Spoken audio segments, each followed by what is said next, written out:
Hello everyone आको এটা নতুন ভিডিও লৈ আপোনালোকৰ মাজত স্বাগতম জনাইছো। যদি আপোনালোকে এনআৰসিৰ সময়ত বায়োমেট্ৰিক দিছিলে এতিয়া যদি আপোনালোকে আধাৰ কাৰ্ড ডাউনলোড কৰিব খোজে তেনেহলে যদি আপোনালোকৰ হাতত যেতিয়া আপোনালোকে এনআৰসিৰ সময়ত আধাৰ কাৰ্ডত বায়োমেট্ৰিক দিছিলে সেই ৰিসিপ্টখন যদি হেৰাই পেলাইছে বাকি যেতিয়া আপোনালোকে আধাৰ কাৰ্ড বনাব গৈছিলে তেতিয়া আপোনালোকে এখন মোবাইল নাম্বাৰ দিছিলে সেই মোবাইল নাম্বাৰটো যদি আপোনালোকৰ লগত নাই তেনেহলে কেনেকৈ আপোনালোকে আধাৰ কাৰ্ড লাভ কৰিব ডাউনলোড কৰিব কোনো আধাৰ কাৰ্ড সেন্টাৰ নোযোৱাকৈ যদি আপোনালোকে একনলেজমেন্ট নাম্বাৰটো হেৰাই পেলাইছে বা সেই একনলেজমেন্ট নাম্বাৰটো এতিয়া আপোনালোকৰ যোনটো আধাৰ কাৰ্ড ৰিসিপ্ট আছে সেই ৰিসিপ্টত যদি ভালকে বুজা না যায় তাহলে আপোনালোকে কেনেকৈ আকৌ ৰিজেনেৰেট কৰি কেনে আপোনালোকৰ নিজৰ হাতত এখনকৈ আধাৰ কাৰ্ড লাভ কৰিব পাৰিব। কাৰণ অসমত 9,35,000 মানুহৰ আধাৰ কাৰ্ড বায়োমেট্ৰিক ইস্যুৰ কাৰণে লক হৈ আছিল বা অসমত অলৰেডি সেই লক হোৱা বায়োমেট্ৰিকখন ওপেন কৰি দিছে বা বহুত মানুহে ডাউনলোড কৰিছে। আজি ডক্টৰ হিমন্ত বিশ্ব শৰ্মা ডাঙৰীয়া টুইট একাউণ্ট হেল্ডৰৰ জৰিয়তে আপোনালোকক জনাইছে যে অসমত 9,35,000 ভিতৰত 5 লাখ অলৰেডি আধাৰ কাৰ্ড জেনেৰেট হৈছে বাকি 4,35,000 মানুহে এতিয়ালৈকে আধাৰ কাৰ্ড ডাউনলোড কৰিব পৰা নাই কাৰণ তেওঁলোকৰ হাতত আগৰ যোনটো আধাৰ কাৰ্ডৰ ৰিসিপ্ট হয় হাতত নাই আগৰ যোনটো মোবাইল নাম্বাৰ দিছিলে এতিয়া হাতত নাই বা acknowledgement number date of birth সকলো পাহৰি গৈছে। সেই মৰ্মে অসম চৰকাৰৰ ফালৰ পৰা ডক্টৰ হিমন্ত বিশ্ব শৰ্মা ডাঙৰীয়া ইউআইডিক আকৌ ৰিকুৱেষ্ট কৰি কেনে এই প্ৰবলেমটো কেনেকৈ সলভ কৰিব পৰা যায় সেই ৰিকুৱেষ্ট মৰ্মে আজি এখন আকৌ আপোনালোকক এখন নোটিছ আপোনালোকৰ হাতত আহিছে। সেই নোটিছটো কি আছে এখন পিডিএফ আপোনালোকক কি কৰিব লাগিব সেই পিডিএফটো আপোনালোকে স্ক্ৰিনত চাব পাৰিছে যে এই পিডিএফটো আপোনালোকক বা এই ফটোটোৰ যোনটো আপোনালোকে কিউআৰ কোড চাব পাৰিছে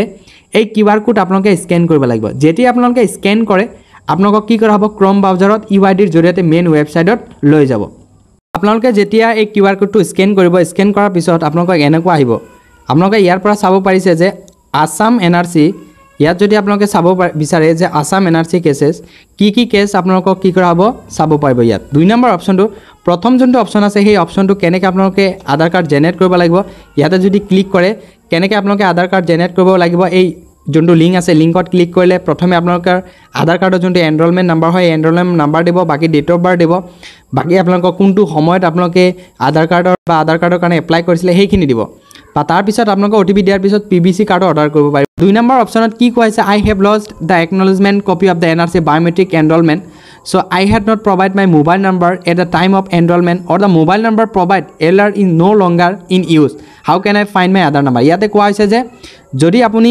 একনলেজমেন্ট নাম্বাৰ বা যেটা আপোনালোকে আধাৰ কাৰ্ড আৰু সময়ত যেটা আপোনালোকে বায়োমেট্ৰিক দিছিলে মোবাইল নাম্বাৰ দিছিলে এতিয়া আপোনালোকে সেই মোবাইল নাম্বাৰটো ইউজ কৰা নাই বা হেৰাই গৈছে তেনেহলে মই কেনেকৈ আকৌ আধাৰ কাৰ্ডটো ডাউনলোড কৰিব পাৰিম বা আধাৰ কাৰ্ড কেনেকৈ মই ফাইন্ড কৰিম। সো অপচন নাম্বাৰ 2 প্ৰথম যোনটো অপচন হয় আপোনালোকে যিকোনো নিয়াৰেষ্ট আধাৰ কাৰ্ড এনৰোলমেন্ট চেণ্টাৰত যাব লাগিব সেই আধাৰ কাৰ্ড এনৰোলমেন্ট চেণ্টাৰত গৈ কেনে আপোনালোকে কি কৰিব লাগিব নিজৰ ফুল ডিটেইলছ নিজৰ নাম নিজৰ জেন্ডাৰ ডিস্ট্ৰিক্ট পিন কোড আনকি যেতিয়া আপোনালোকক ইয়াৰ হৈছিলে ডেট অফ বাৰ্থটো বা আপোনালোকৰ ফাদাৰ নাম কি আছিলে হাজবেণ্ডৰ নাম কি আছিলে সেইখিনি দিয়াৰ পিছত আপোনালোকক কি কৰিব ফিংগাৰপ্ৰিন্ট আৰু আইৰিছৰ জৰিয়তে আপোনালোকক মেচ কৰা হ'ব। যদি সেই মেচ কৰাৰ পিছত সেই অপাৰেটৰ জনে যদি আপোনালোকক কি কৰা হয় প্ৰিন্ট আউট এখন ওলাই দিয়ে বা আপোনালোকে সেই মেচখিনি যদি আপোনালোকক যোনটো ডিটেইলছ আপোনালোকে দিব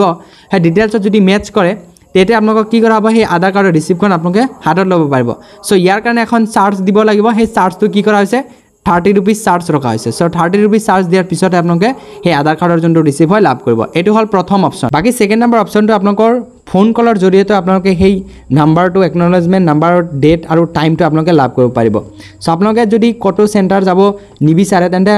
1947ত আপোনালোকে কি কৰিব কল কৰিব। সো কল কৰাৰ পিছত আপোনালোকক নাম সুধিব পিন কোড সুধিব ডিস্ট্ৰিক্ট সুধিব এইখিনি ফুল ডিটেইলছ সোধাৰ পিছত আপোনালোকক কি কৰা হ'ব ধুনিয়াকৈ একনলেজমেন্ট নাম্বাৰকো আপোনালোকক লিখিবলৈ ক'ব বা আপোনালোকে টুকি ৰাখিব টুকি ৰাখাৰ পিছত আপোনালোকে কি কৰিব আধাৰ কাৰ্ডখন আকৌ মেইন ৱেবছাইটত যাই কিনে ডাউনলোড কৰিব পাৰিব। সো সেকেন্ড নম্বৰ অপচন বা থাৰ্ড নম্বৰ অপচনটো হ'ল যে এতিয়া সবতকে বেছি ইম্পৰ্টেন্ট কৰা হ'ল যে একনলেজ নাম্বাৰটো আপোনালোকে বাৰু ফোন কলৰ জৰিয়তে আনিব পাৰিব বাকি মোবাইল নাম্বাৰ যদি হেৰাই পেলাই আপোনালোকে ফোন কলৰ জৰিয়তে নোৱাৰিব কাৰণ মোবাইল নাম্বাৰ আপোনালোকে যদি বেলেগ মোবাইল নাম্বাৰ এটা দিছিলে এতিয়া যদি নাই তেনেহলে সেই মোবাইল নাম্বাৰত ওটিপি সেন্ড কৰা হ'ব। সো এই কাৰণে কি কৰিব লাগিব যিকোনো আধাৰ চেণ্টাৰত গৈ কেনে আপোনালোকে আকৌ এই মোবাইল নাম্বাৰটো কোনটো মোবাইল নাম্বাৰ দিছিলে সেই মোবাইল নাম্বাৰটো আপডেট কৰি কেনে আপোনালোকে আধাৰ কাৰ্ডখন ডাউনলোড কৰিব পাৰিব। যদি ইয়াতেও যদি আপোনালোকে কিবা সুধিব লাগে বা বুজা নাই আপোনালোকে কমেণ্ট বক্সত জনাব বা মোৰ ডেছক্ৰিপশ্যনত হোৱাটছএপ গ্ৰুপ আছে সেই হোৱাটছএপ গ্ৰুপত আপোনালোকে ডাইৰেক্ট মোক DM কৰিব পাৰিব সো ইমান এটা সৰু ভিডিঅ'টো ভাল লাগিলে চেনেলটো ছাবস্ক্ৰাইব কৰিব বেল আইকনটি অল কৰি দিব যাতে সকলো ধৰণৰ নটিফিকেশ্যন ভিডিঅ' আপোনালোকে অতি সোনকালে পাই যায়